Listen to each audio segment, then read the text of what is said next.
It's the end of the transfer window, and frankly, thank goodness for that.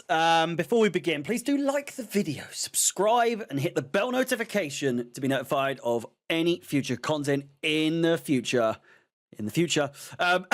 Listen, the window's over. The window's over. I said I might do a transfer deadline day stream, but it just didn't feel the same as it has done in the past. I think I've done the last 3, 4, maybe even 5 transfer deadline days as streams.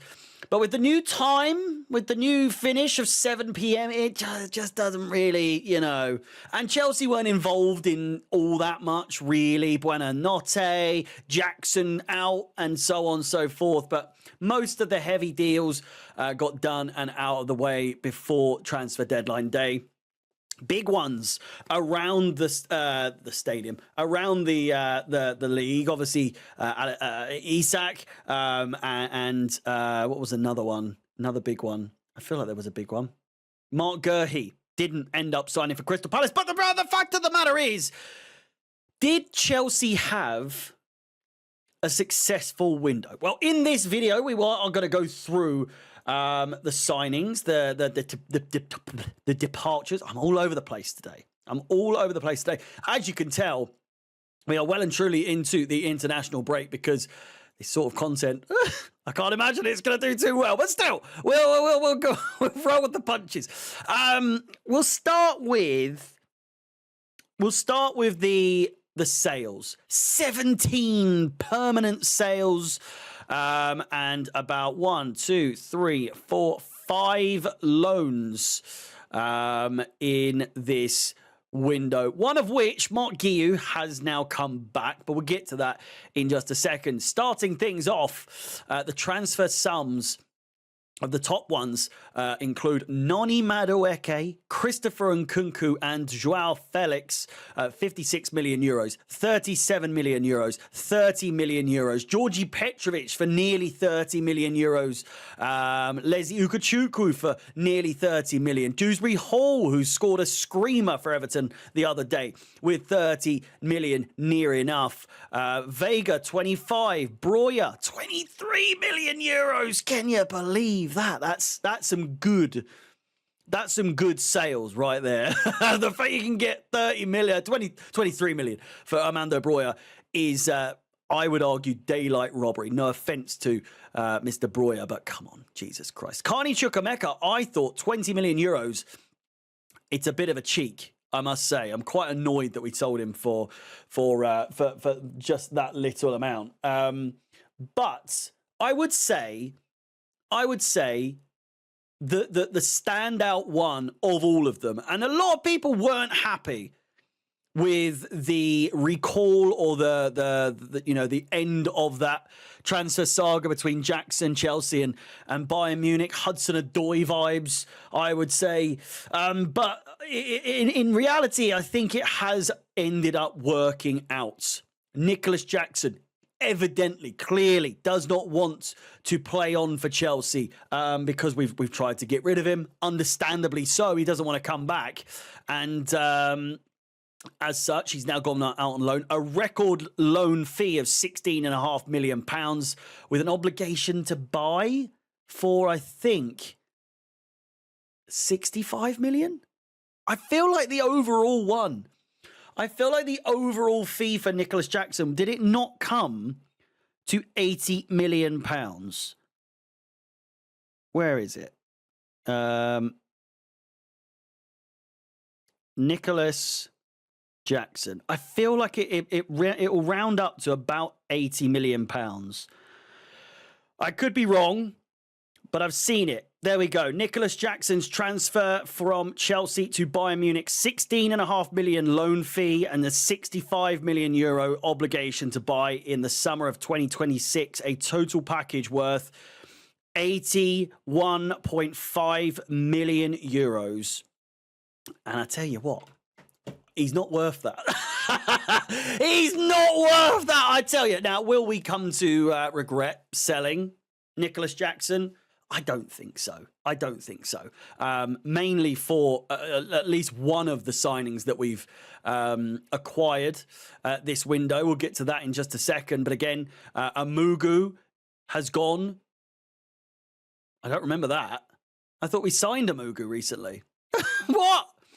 Abugu, but he has gone to Strasbourg. So some dodgy dealings, man. There's some really dodgy dealings. Who else? Bashir Humphreys to Burnley, 14 million euros.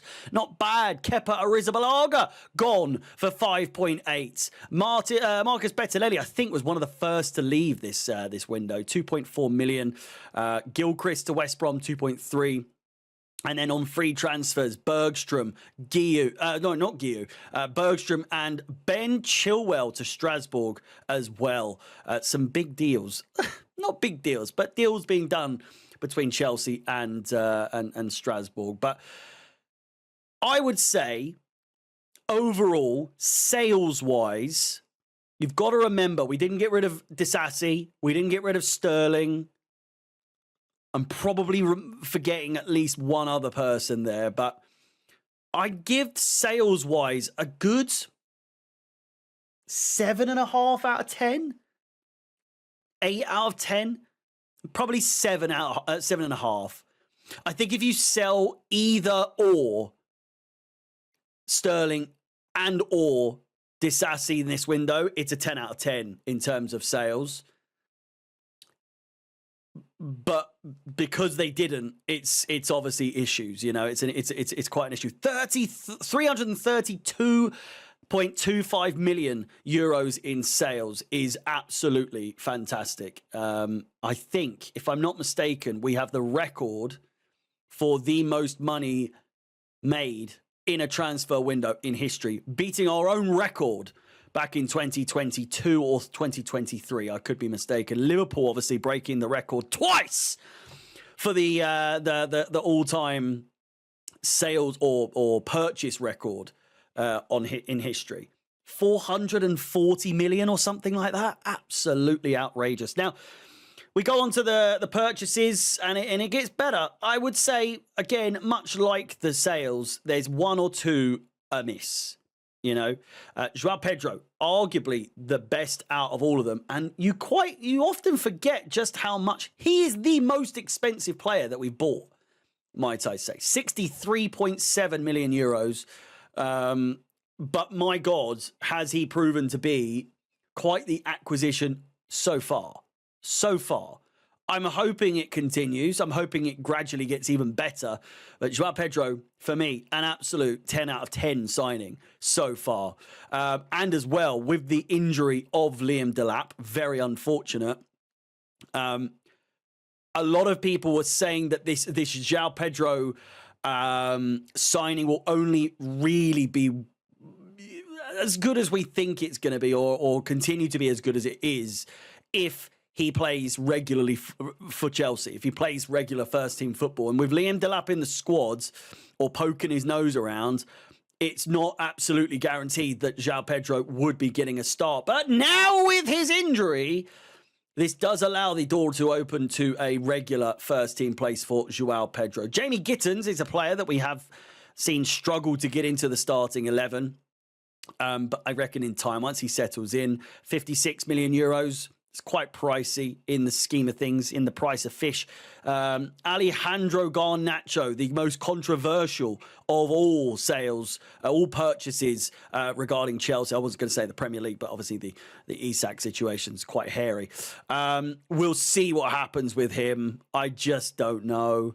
I'm trying to warm to it. I'm trying to adapt to it and just kind of go with it and accept it. But we'll wait and see what we get. Obviously, now I have to wait 2 weeks for the international break, but, you know, it's going to be the longest international break known to mankind. Yoral Hato from Ajax, 44 million euros. Again, much like Gittins, hasn't got into the starting 11 too much. But from what I've seen, decent player. Liam Delap, the steal of this transfer window for Chelsea at just 35.5 million euros. It's quite unfair. It's quite unexpected, and it's quite unbelievable that he's injured. Out for 6 to 8 weeks, it's alleged. I can't remember if that was confirmed, but 8 weeks max is outrageous. That takes us to, shall we see? So 1, 2, 3, 4, 5, 6, 7, 8. Let's give it another week. That takes us to the 3rd of November. The first week of November would be 9 weeks. So back end of October, early November, he could be back. We'll see. We'll see. We'll see. He's not got too much in the way of injury-prone, behavior, but we'll see what happens. My fucking forehead is so itchy for some reason. What's going on? Esteval. I mean, there's not really too much to say. It does say 34 million euros. I could have sworn we bought him like 2 years ago, so I don't really class that. Same with Kendry Paez, 10 million euros for him. I don't class that really as sales that we've or purchases this season. Esugo, Sarr, Buenanotte, and so on. The rest are loans that, for whatever reason, include like Mark Guiu, obviously his return from loan. Chukwuemeka, his loan ended, and he's now back with Borussia Dortmund on a permanent. Caleb Wiley's gone to Watford, and David Washington to Santos. Overall, I would say that it's a success. However, I'm going to give it a 7.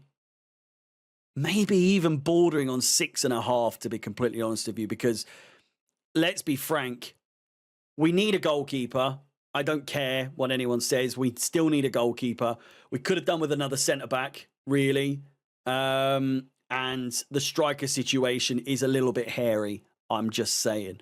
João Pedro doing great, but God forbid he gets injured. Touch wood, he doesn't. If João Pedro gets injured now, we're as good as fucked. We're as good as absolutely fucked. So we'll have to see. We'll have to see what happens. With that said, let me know your thoughts in the comments down below. Did you think this was a success? What would you rate this whole transfer window for Chelsea out of 10? Again, let me know in the comments down below. Please do like the video, subscribe, hit the bell notification to be notified of when I go live and when I post next. As always, my name is Harry, out the Chelsea, and peace.